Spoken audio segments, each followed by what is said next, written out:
Chers amis, bonjour. Nous sommes le lundi 26 juillet 2021. Il est 9 heures. Quelques news de l'Arménie, de l'Artsakh et de la diaspora arménienne. Commençons par le sport, les Jeux Olympiques, les 32e Jeux Olympiques d'été. Cette nuit, le judoka, le seul judoka d'ailleurs engagé dans les compétitions sous les couleurs de l'Arménie, Ferdinand Karapetyan, dans les 73 kilos, il a perdu face à un Kazakh, donc en fait il a été éliminé dès le premier combat, voilà, il est sorti des Jeux Olympiques. Bon, il est vrai que ces derniers temps, ses performances étaient moyennes en fait. Il a été champion d'Europe il y a 3 ans de cela, mais depuis il n'avait pas fait de très bons résultats. Il avait été repêché donc, pour les Jeux Olympiques. Voilà, Ferdinand Karapetyan a été éliminé.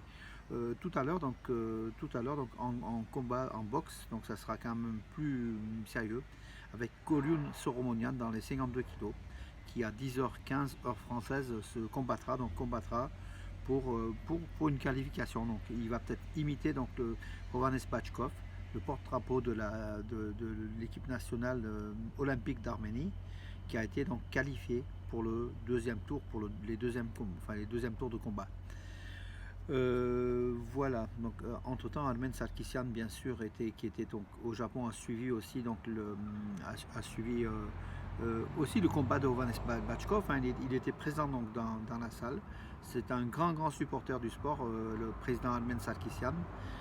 Armen Sarkisian qui a rencontré aussi au Japon les dirigeants attendez, je vais vous dire, de Yamaha, les dirigeants de Yamaha, pour les technologies en fait de pointe. Donc pour développer des technologies de pointe, l'Arménie est bien placée. C'est pour faire une coopération arméno-japonaise en fait, dans des domaines assez importants. Voilà, Nicole Pachinian a tenu sa première réunion avec les représentants des forces politiques extra-parlementaires. Donc extra-parlementaires, c'est-à-dire qui ne sont pas au Parlement, mais qui représentent des petits partis qui n'ont pas eu assez de voix pour siéger au Parlement, mais qui représentent des alliés stratégiques importants pour Nicole Pachinian et son parti Contrat civique. Voilà. L'Artsakh, donc Aliyev diffuse encore une nouvelle fois donc la propagande azérie, la déformation, la désinformation. Le président azéri Aliyev diffuse donc des informations faisant état de 25 000 habitants en Artsakh, et donc du coup pour justifier que le statut de l'Artsakh n'a pas lieu d'être, parce qu'avec 25 000 habitants c'est pas beaucoup. Voilà. Donc une ancienne ministre de la République de l'Artsakh, la ministre du Travail et des Affaires sociales, donc Mané Dandilian, a fait état de plus de 120 000 Arméniens qui vivent aujourd'hui en République de l'Artsakh. Donc voilà, donc un chiffre, plus de 120 000 habitants, un chiffre qui peut de lui-même parler et qui peut signifier que donc, le statut de l'Artsakh est important, c'est une république.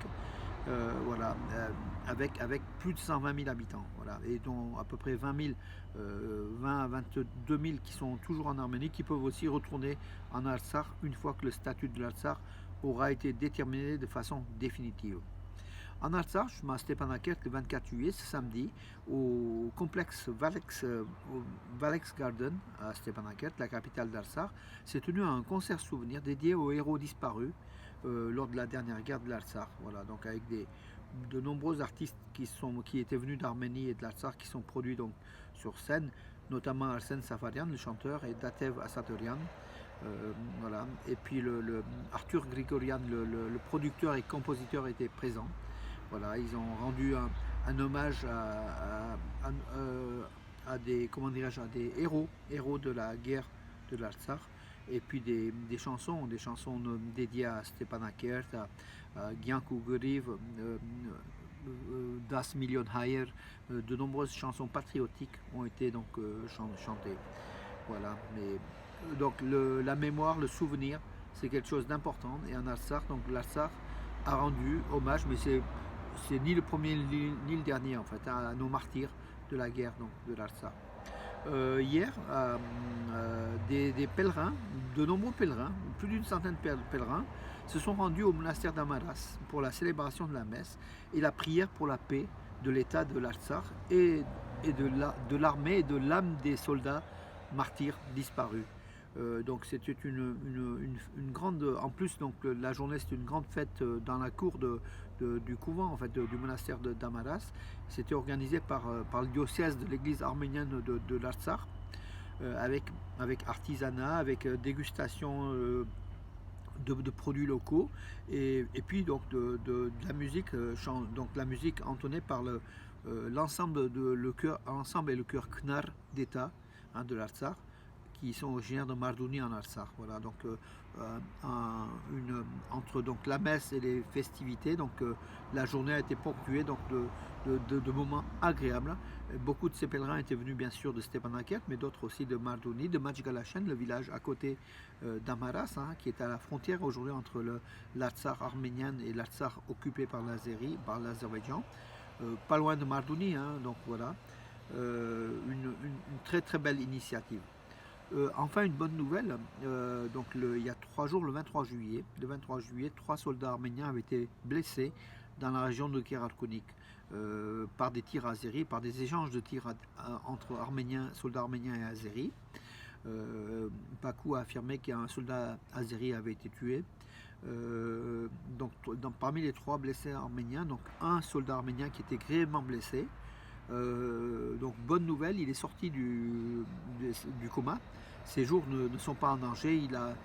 On lui a retiré un rein et puis il parle et il communique. Donc voilà, en voie de guérison. Voilà notre soldat. Donc une bonne nouvelle aussi, hein. Voilà mes amis. Écoutez, je crois que j'en ai fait le tour. Oui, Ferdinand Garabédian. Ouais, donc voilà. Écoutez, j'en ai fait le tour pour aujourd'hui, en tout cas. Je vous donne rendez-vous à demain et puis je vous souhaite surtout une bonne journée ensoleillée. Profitez-en. À demain mes amis.